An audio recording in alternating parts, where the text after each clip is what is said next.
Sveiki, tai šiandien pasinaudojus kompiuteriu, kuriame esu užsirašęs informaciją apie savo šiandienos temą, pašnekėsiu, papildysiu aišku, nes kiek aš prisirašius. Tai bus mano žodžių, bus pasižiūrėjimai į kompiuterį, dėl to žiūriu apačion. Tai nors dabar paieškojusi paauglių psichinė sveikata, išmeta daugybę rezultatų apie tai, kaip skaičiai Lietuvoje gerėja, kad mažesnis savižudybių kiekis, kad mažiau diagnozuotų paauglių. Rodikliai iš tikrųjų šio nėra labai tikri. Taip, gal dabar tie, kurie kreipiasi, tai ir diagnozuojami arba nediagnozuojami, bet yra daugybė žmonių, kurie nesikreipia. Man pradėtų skaičius, kad kokia yra problema visuomenėje, kad į tai labai rimtai nėra žiūrima. Man meta tos visus psichologus, psichiatrus, specialistus. Ir jo, tų specialistų yra, aš nieko nesakau. Bet aš kalbu apie tai, kaip yra žiūrima į tos paauglius, kaip jiems yra blogai. Tikrai yra specialistų, kaip pati sakiau. Bet daug paauglių tos pagalbos net neišvysta. Nes PVZ tėvai, atsiprašau, bet čia pavyzdys, jo. Pavyzdžiui, tėvai, tu bandai pasisakyti, kad tau yra sunku ir taip toliau. Ir būna tas, žinai, paauglystė, tu išauksi. Išauksi šito dalyko, tau dabar dėl to, kad tu taip pabręsti, taip toliau sunkiau. Ir tada taip kaip ir gaunasi, kad tas paauglys, gal jam, pavyzdžiui, reikia pagalbos, bet jis nustumia, jo, nu gerai, gal čia paauglystė, taip toliau. Ir gal tam žmogui iš tikrųjų reikia pagalbos, bet jis jos negaus. Visuomenės abejingumas paauglių sveikatai, nes jie yra paaugliai, kaip ir pati sakiau.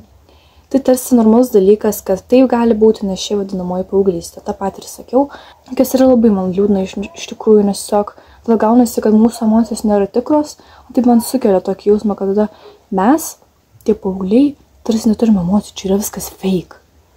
Ir tai labai yra nemalonu, ypač kai tu ieškai supratimo kitose žmonėse, taip pat tu nori, kad tave suprastų. Dabar turbūt turiu statistikos, tai puikiai savo sveikatą įvertino trečdalis, tai 35% maždaug Lietuvos penktokų, tai 11-mečių vaikų puikiai įvertino, kas yra labai žiauru.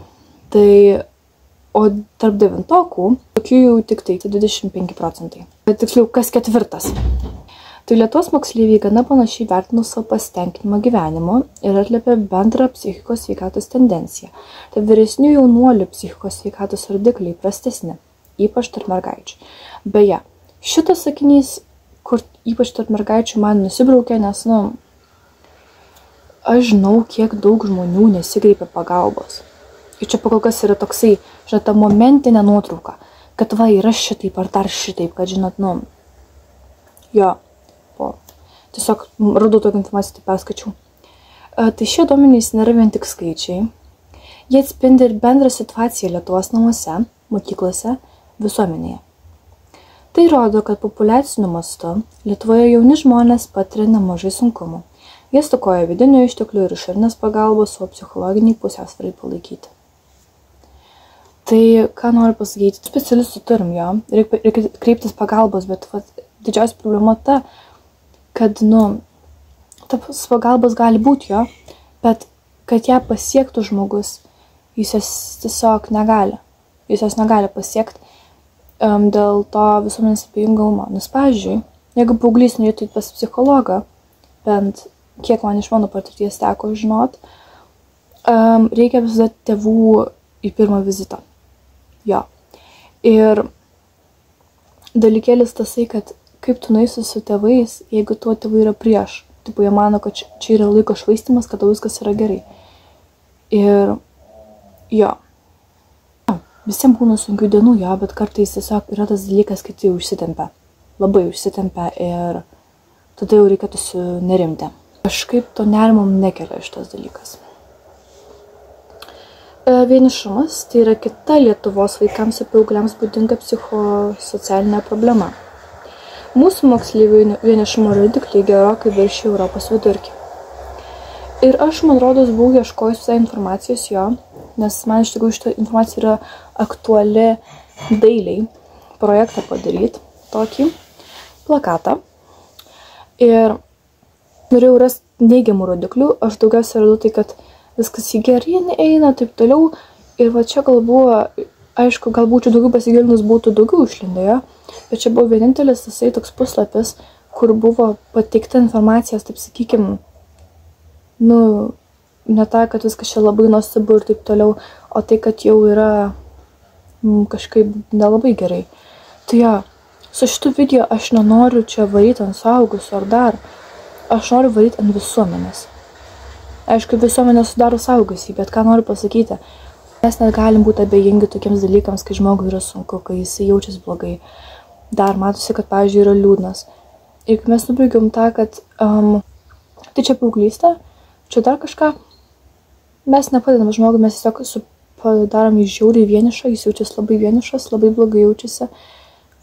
Ir taip niekados neišvydusios pagalbos gali net savo gyvenimą taip ir užbaigti. Nes vienišumas žudo. Jo.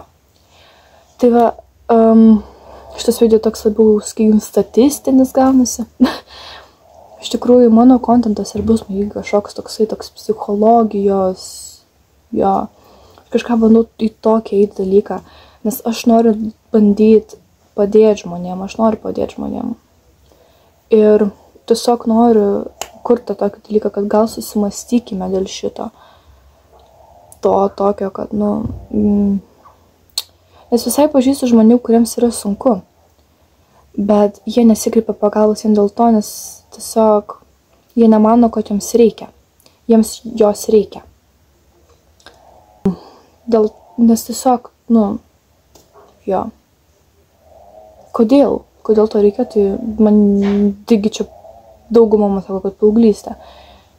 Ir taip suprant, ir tas dalykas yra tai, kad ne tik tu negauni pagalbos, bet tu pradedi savo jausmus neigti.